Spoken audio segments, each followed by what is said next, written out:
Talofa and Faithful, Captain Niner back here with you one more time. I finally saw this other tweet that shows how much Brock is making compared to some of the other guys. And as you can see, it is definitely not a deal that is going to break anything or set any sort of precedence. He is down there at 1, 2, 3, 4, 5, 6, 7. He's tied down there for 7th with Jared Goff. Obviously, you look at the list. Technically, who's done more on this list? Dak Prescott never made it to the Super Bowl. Joe Burrow has been to a Super Bowl. Josh Allen hasn't made it to a Super Bowl. Jordan Love has not made it to a Super Bowl. Trevor Lawrence, the Jaguars even made the playoffs.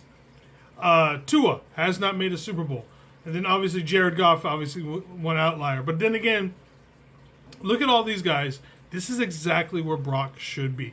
$53 million a year for a franchise quarterback. Again, we don't know all the details and all that kind of stuff as far as when he's getting cut, or just if there's any years where we can get out of the contract or anything like that. Shouldn't say he's getting cut. Brock's not getting cut. Again, the only people online that I've seen bitching about this so far are Grant Cohn and his cunts clique and all those fucking idiots. But for the most part, let them bitch and moan because they're gonna find reasons to bitch and moan when we win the Super Bowl. But anyways, this is not a terrible contract. This is a great contract. Like I said in my previous video, just imagine what Brock is going through right now in his brain. He went from Mr. Irrelevant to now averaging $53 million a year playing for us. It's a good contract. It's good for him, good for his family. It's a good contract for the Niners. I don't understand why people are complaining about this. If you want a starting quarterback in the NFL, this is what you pay for.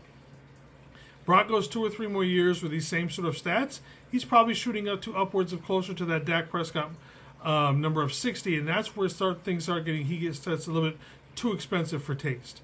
I honestly thought he was going to top out at about 55 or so, but again, most people with an iota of a brain cell thought this is about where he was going to lie. This is where he deserves to be as a starting quarterback in the NFL at his caliber.